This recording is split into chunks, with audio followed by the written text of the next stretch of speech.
Indonesia dinobatkan menjadi negara penyumbang sampah plastik terbesar kedua di dunia.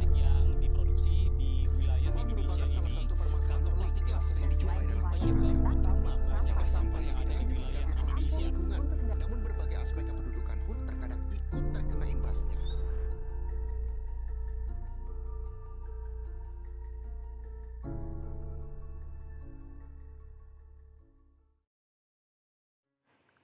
Halo teman-teman, di sini kami akan menjelaskan mengenai upaya membudayakan pengelolaan lingkungan yang bertanggung jawab dengan Zero Waste Lifestyle. Apa itu Zero Waste Lifestyle? Zero Waste Lifestyle atau bebas sampah adalah konsep untuk mengajak kita agar menggunakan produk sekali pakai dengan lebih bijak dalam mengurangi jumlah dan dampak buruk dari sampah. Tujuannya ialah agar sampah tidak berakhir di tempat pembuangan akhir, menjaga sumber daya, dan melestarikan alam. Metode Zero Waste Lifestyle atau yang dikenal dengan 5R yaitu refuse, menolak, reduce, mengurangi, reuse, menggunakan kembali, recycle, mendaur ulang, dan rot, membusukkan sampah. Lalu, apa sih yang dimaksud dengan refuse? Refuse atau menolak adalah sikap kita dengan menolak dan menghindari penggunaan produk yang nantinya berpotensi menjadi sampah. Reduce atau mengurangi merupakan usaha yang dilakukan dengan tujuan mengurangi kuantitas suatu produk atau barang untuk menjadi sampah. Reuse atau pemakaian kembali merupakan suatu sikap dengan lebih memilih menggunakan barang yang bisa digunakan berulang daripada barang yang hanya sekali pakai dengan fungsi yang sama. Recycle atau daur ulang merupakan usaha yang seharusnya dilakukan setelah kita melakukan usaha reuse, reduce, dan reuse. Barang atau produk dapat kita cegah menjadi sampah dengan melakukan daur ulang agar tidak mencemari lingkungan. Langkah yang dapat dilakukan setelah mendaur ulang yaitu memisahkan terlebih dahulu antara sampah organik dan anorganik. ROT atau kegiatan menjadikan sampah organik menjadi kompos.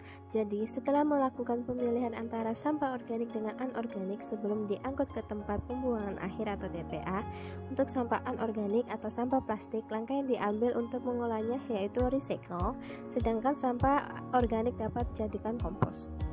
Penelitian terkait jumlah sampah plastik yang dilakukan oleh Jenna Erzsébet dari Universitas Georgia mengatakan bahwa pada tahun 2010 ada 275 juta ton sampah plastik yang dihasilkan seluruh dunia. Sekitar 4,8 hingga 12,7 juta ton terbuang dan mencemari laut. Indonesia yang memiliki populasi pesisir sebanyak 187,2 juta yang setiap tahunnya menghasilkan 2,22 juta ton sampah plastik yang tak terkelola dengan baik dan sekitar 0,48 hingga 1,29 juta ton dari sampah plastik tersebut diduga mencemari lautan. Indonesia menghasilkan sampah sebanyak 190 ton setiap harinya. Jika masalah tersebut dibiarkan, TPA tempat pembuangan akhir akan melebihi kapasitasnya dan tidak lagi bisa mengatasi sampah-sampah tersebut. Gerakan Zero Waste adalah solusi jangka panjang yang lebih mumpuni daripada membuang sampah ke TPA atau tempat pembuangan akhir. 5 cara mengatasi. Dengan mengaplikasikan 5R tersebut, maka kamu telah menerapkan gaya hidup zero waste seutuhnya. Untuk dapat menerapkannya bukan berarti kamu harus terpaku dari keseluruhan proses. Apabila dirasa masih sulit untuk melengkapi keseluruhan proses, kamu dapat tetap mengacu pada proses lainnya yang lebih mudah untuk kamu mulai dan kamu lakukan. Bagaimana memulai gaya hidup zero waste? 1. Kurangi penggunaan plastik atau diet plastik. Langkah ini belakangan sudah diterapkan oleh sejumlah pusat perbelanjaan juga. Kamu dapat turut serta dengan memulai membawa kantong belanja sendiri.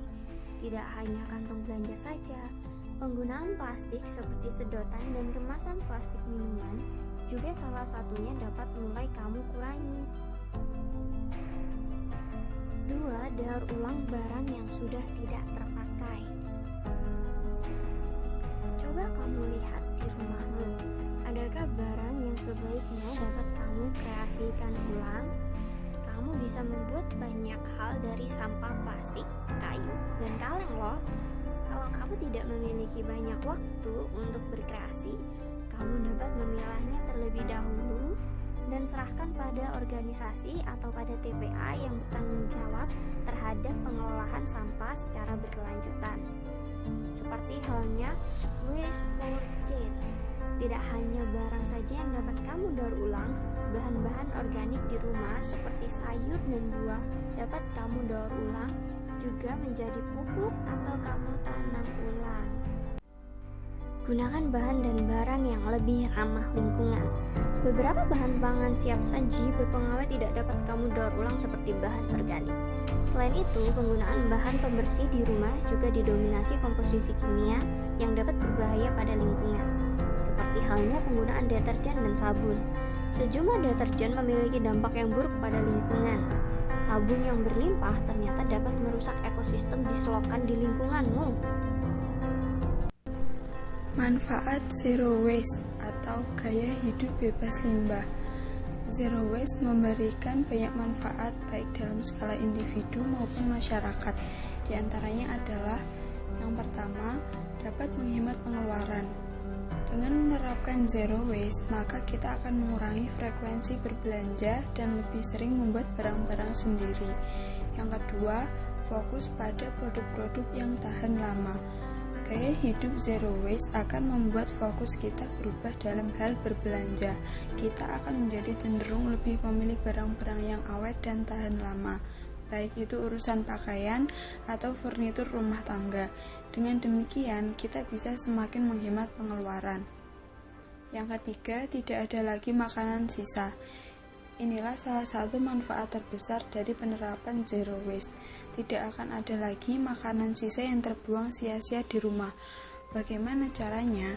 Tentu dengan membeli makanan secukupnya atau membeli makanan yang tahan lama saja. Yang keempat, meningkatnya kesehatan dan turunnya berat badan. Dengan membeli makanan secukupnya, maka kita tidak akan membeli makanan yang sembarangan juga. Makanan bernutrisi akan menjadi pilihan utama sehari-hari. Dengan demikian, pola makan kita juga dapat berubah menjadi lebih baik. Yang terakhir yaitu mendukung upaya mengatasi pemanasan global. Dengan menerapkan gaya hidup zero waste, kita turut membantu mengurangi dampak pemanasan global, karena kita tidak banyak membeli makanan-makanan berproses atau cepat saji.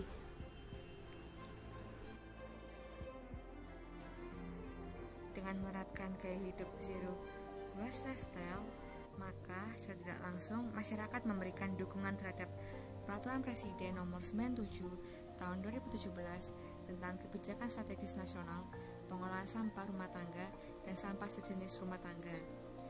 Berdasarkan Jakstranas, pemerintah menetapkan target sebesar 30% dalam mengurangi sampah rumah tangga dan sampah sejenis rumah tangga, serta 70% dalam penanganan sampah rumah tangga dan sampah sejenis rumah tangga pada tahun 2025. Gaya hidup nol sampah merupakan salah satu cara masyarakat untuk menginvestasikan waktunya guna menyelamatkan lingkungan dengan cara yang mudah, murah, dan juga merupakan bentuk apresiasi masyarakat kepada alam yang telah memberikan banyak kebaikan. Dari gaya hidup individu, gerakan komunal, hingga mendorong perubahan kebijakan, kita sebagai masyarakat harus yakin dengan masa depan generasi muda mendatang yang ramah lingkungan, bebas limbah, dan tidak adanya eksploitasi alam dengan cara destruktif. Bagi